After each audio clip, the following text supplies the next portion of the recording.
Zika, I seriously can't take it anymore. Every week, a presentation, task, quiz is never end.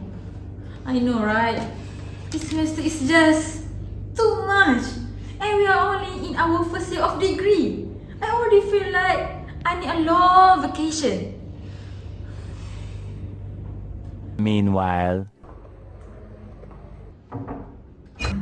Hey, what's up, girls? What's up, Yamia?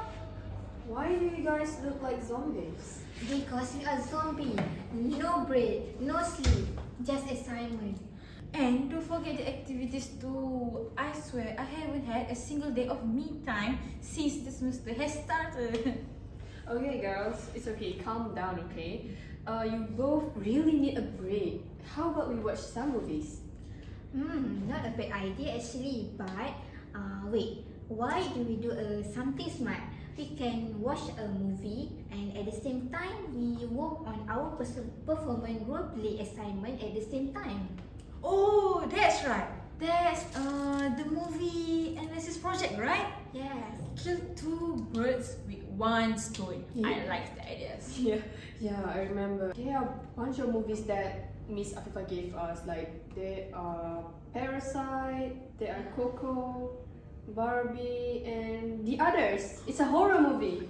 Horror? Oh no, I can handle scary stuff. Don't worry, we will hold your hand if you get scared, Isn't It's okay. Then it's decided we will watch the others, and after we watch it, we will do some review and analysis, right? Yes. Deal. Deal. Let's go. Later.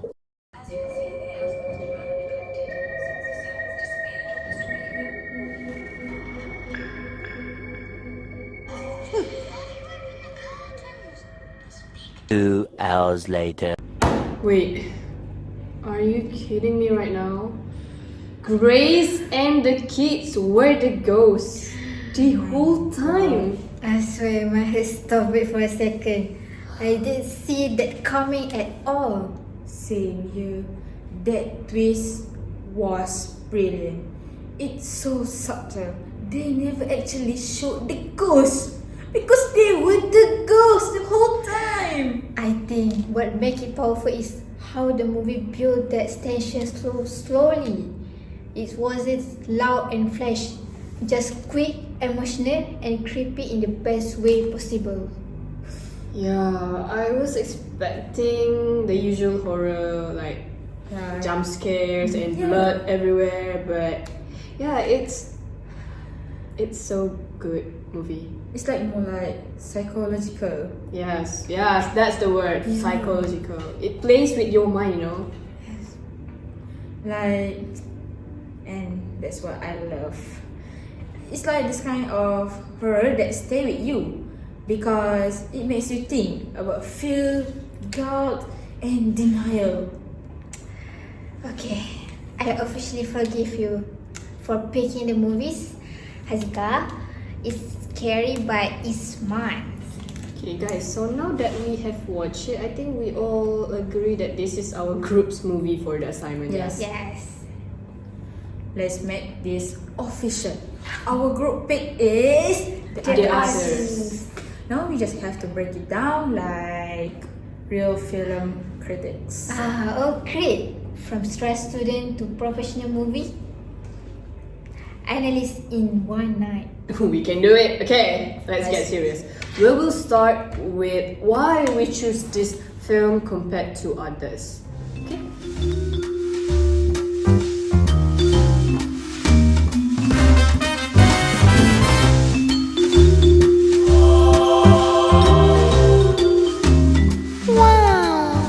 Hello everyone and welcome to our group discussion. So today we will be analyzing one of the most intriguing psychological horror films of the early 2000s. It is called The Others, directed by Alejandro Amenábar in 2001. This movie goes beyond the usual horror formula. So instead of relying on gore or monsters, it creates a fear through atmosphere, emotion, and ideas. Exactly, Hazika. What makes the others so fascinating is it a combination of psychological depth and artistic subtlety. It invites the audience to question what is real and what is imagined. Beneath its ghostly story, it actually explores very human emotions, grief, denial, faith, and the need for truth.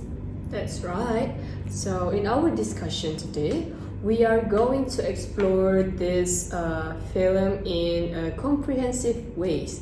We will look at three major aspects, which is the first is the production in historical context, secondly is the themes and characters, and finally the filmmaking techniques, which include things like cinematography, sound design and editing, and yeah. And we will approach all of this not just descriptively, but analytically. So it's like linking it to broader contexts like post-war trauma, religious belief, and the evolution of psychological horror cinema.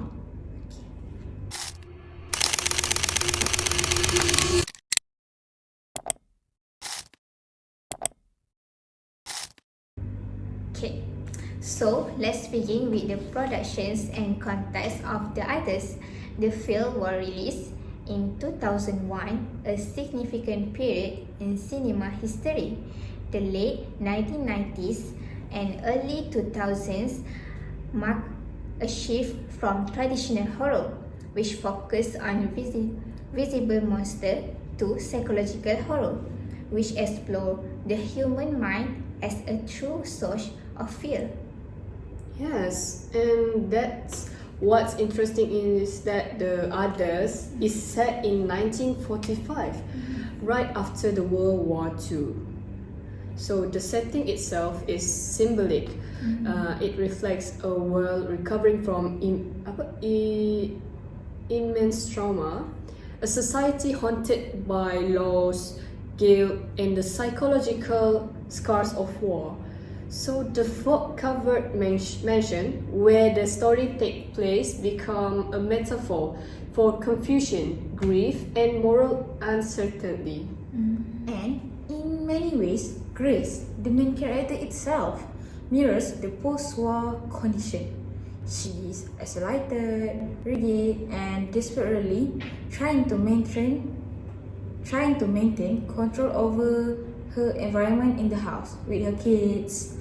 That can be seen as a metaphor for how Europe tried to restore order after the chaos of the war.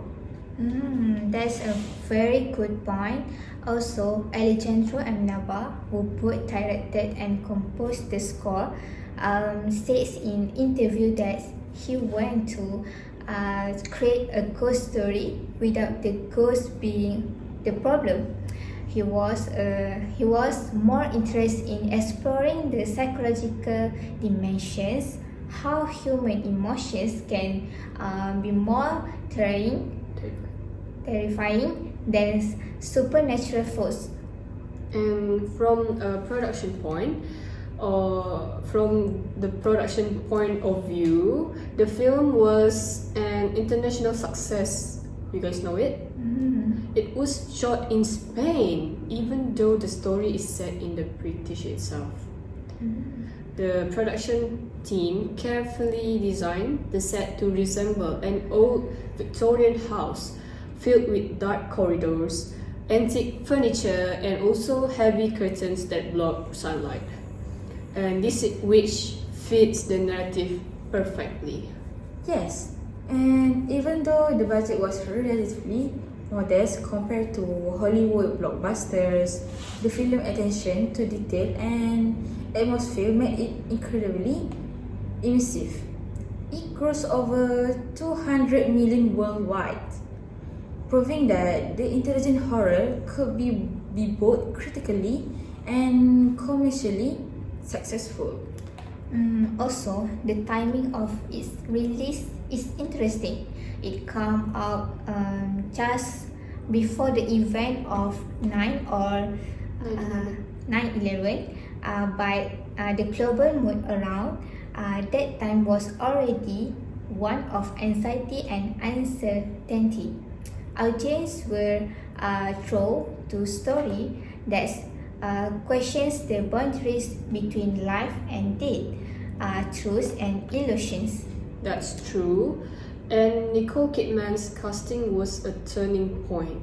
She brought elegance and also fragility to Grace. Her performance balanced strength and fear, control and vulnerability. She portrays a woman who wants to believe she is doing the right thing, even as her reality collapses around her. Exactly, Damia. And behind the scenes, Kidman almost quit filming because the role was emotionally draining herself. Amenable directing style required her to stay in a state of tension throughout, and that intensity translates beautifully into the performance we see on the screen. I see. Yeah.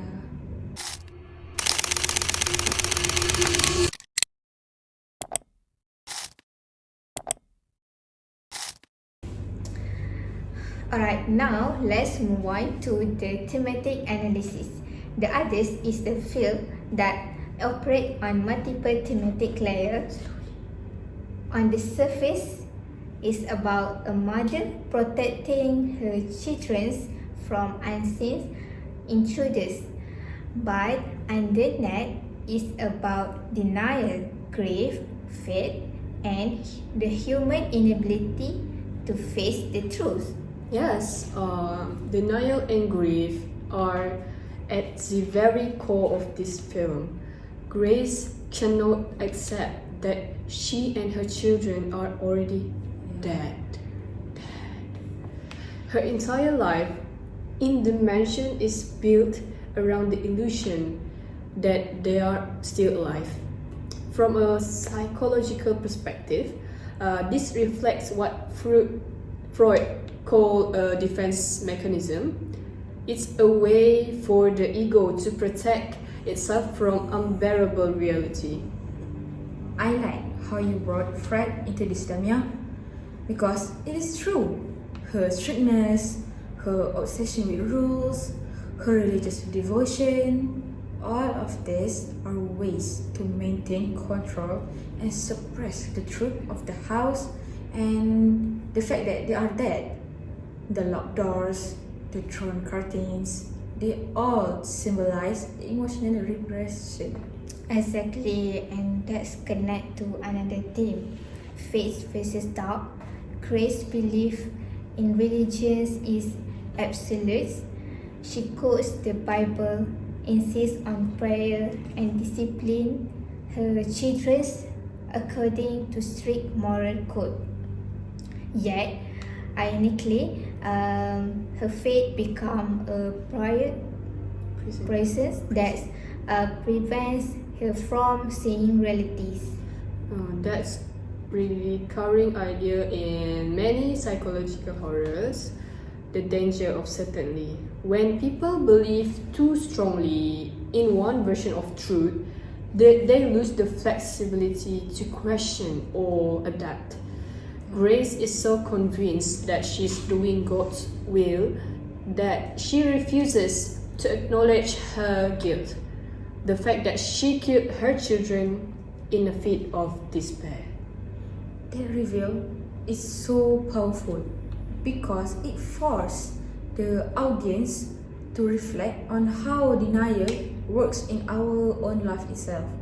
Sometimes the ghost itself that haunt us are just the truths we refuse to face itself. Yes, and even the children play a symbolic roles. In the oldest daughters represents curiosity and reason. She constantly questions what her mother tells her.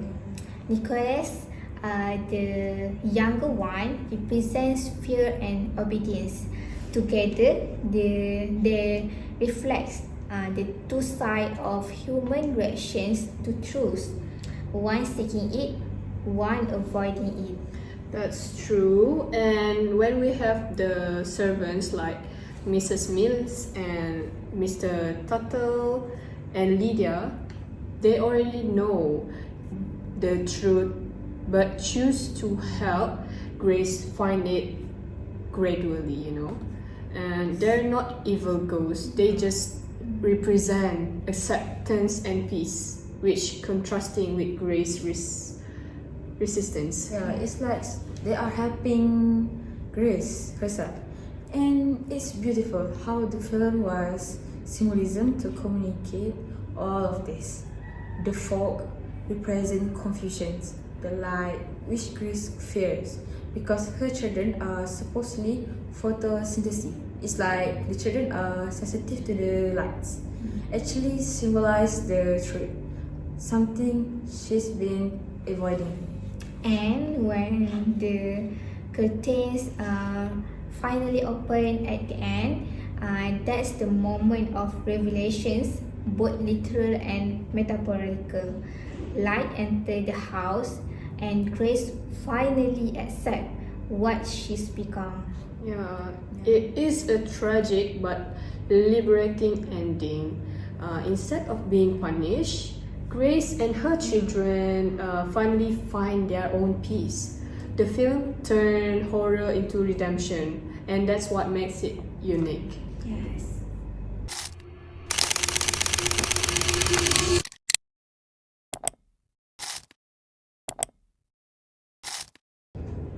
Alright, let's now shift our focus to cinematography, which plays a vital role in shaping the psychological and emotional texture of the film The Others. So, the film cinematographer Javier Edgar Serra used light and shadow not so merely for atmosphere, but as an integral part of storytelling. What's fascinating is how the film visualizes isolation and repression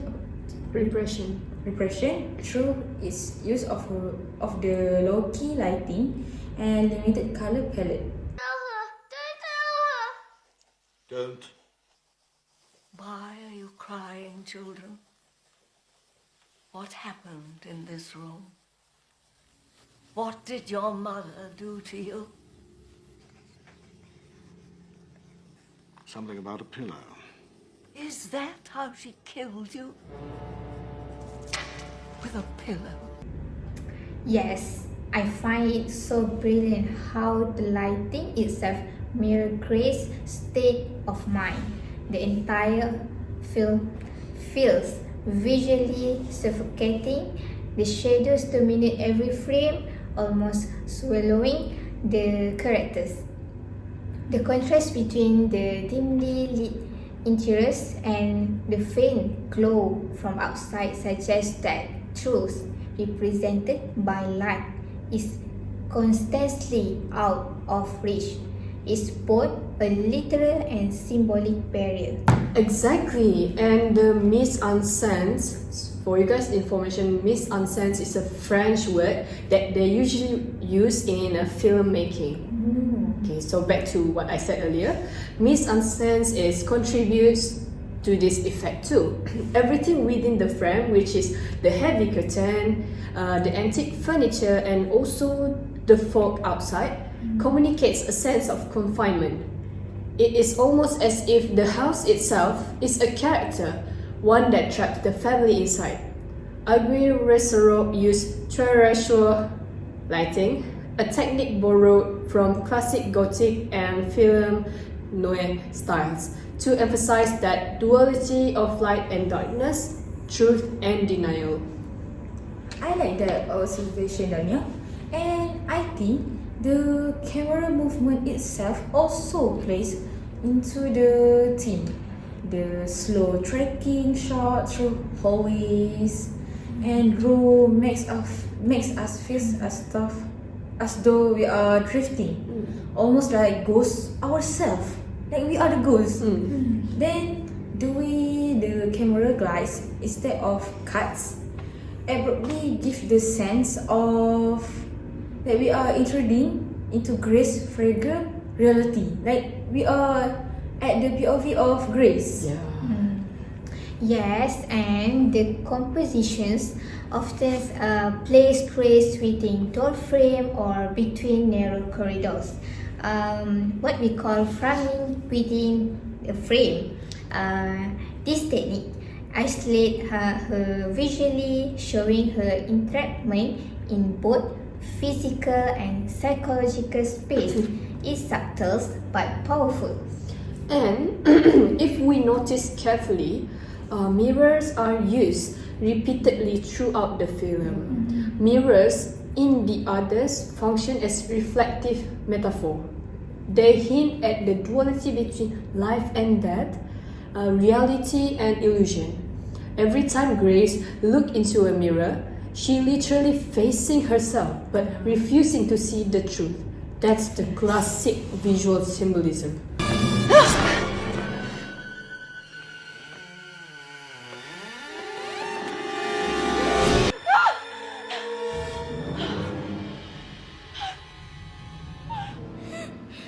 Right, Daniel, I agree with you. And in several scenes, the camera lingers on empty hallways or doorways even after the character leave the frame. This creates an unease, making the viewer or audience question, is something else there? Or are we projecting our own fear? Victor, come out from behind that curtain so my stupid brother can see you.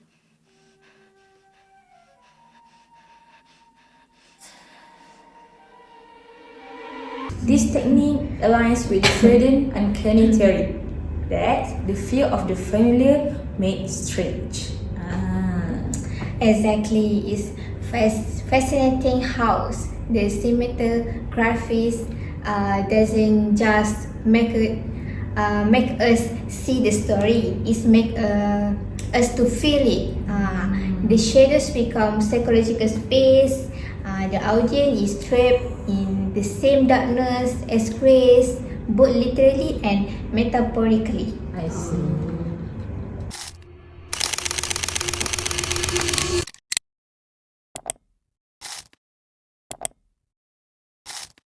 Now let's discuss about the sound design, which is another masterpiece of Amenable craft. Yeah, what's really interesting is that he didn't only direct the film, but he also composed the score.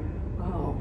Yes. That gives the film a rare unity between sound and vision. Yes, Damia. And I think what sets the film the others apart of it is use of the silence as the sound of the movie. Many horror films rely on loud, sudden noise, jump scare to scare the audience. But here, silence is itself creates the fear. The absence of sound forces us to listen carefully. The every crack, whisper, or footstep, which draw us deeper into the space of the mansion. What happened? Mummy went mad. It's no difference. Why can't you ever do as you're told?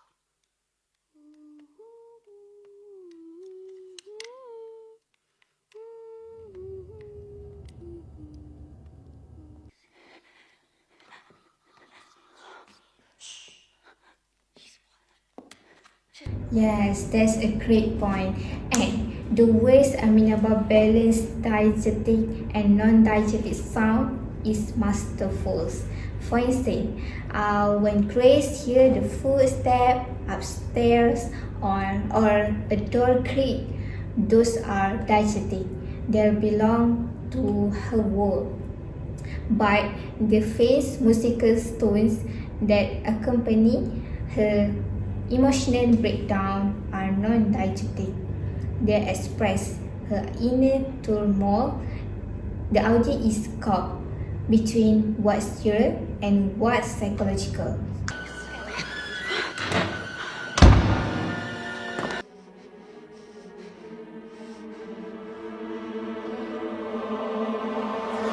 Right? My bad. Right. And this creates a blurring effect. We call it as blurring effect, which we never quite sure which sound are external and which are imagined. Yeah, it's a soundscape that mirror the film uncertainly. Even the natural sound like wind, rain, echoes, or anything else, they carry emotional weight, you know.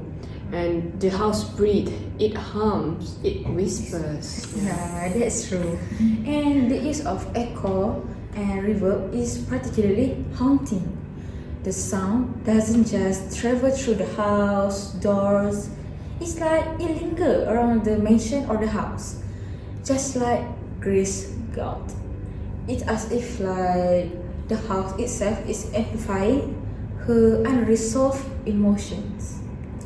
Yes, and one of the favorite moments is when Grace hears her daughter talking to an unseen presence.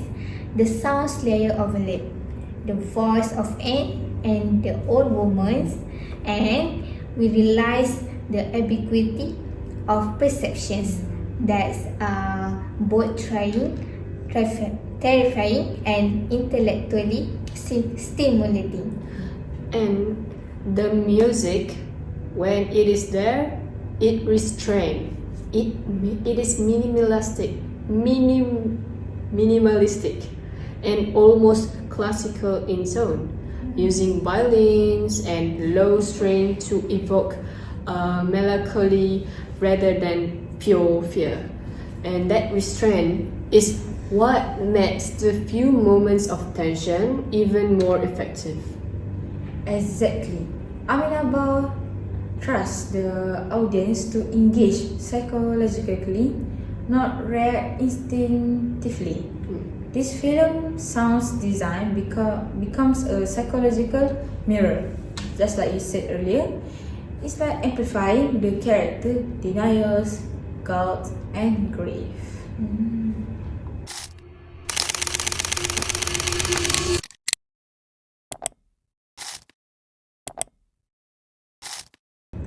So, to wrap up our discussion, The Others is much more than a conventional ghost story. It's a cinematic exploration of denial, grief, and self-awareness, told through masterful use of cinematography, sound, and editing. Yes, it redefines horror as something psychological and introspective. The film doesn't depend on monster, it depends on emotions, Grace's realizations that she herself is a ghost become a metaphor for the human conditions, that sometimes we are trapped by our own inability to see the truth. Children, if you're dead, why do you remain in this house? We're not dead. Why do you remain in this We're not house? dead. We're not dead.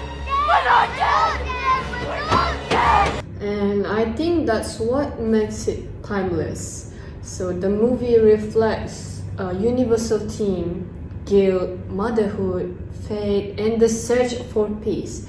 Even though it is set in 1945, its emotional feels contemporary. You know, like even when we are watching from 2025, we can still relate to the movie. You know, we still feel sad.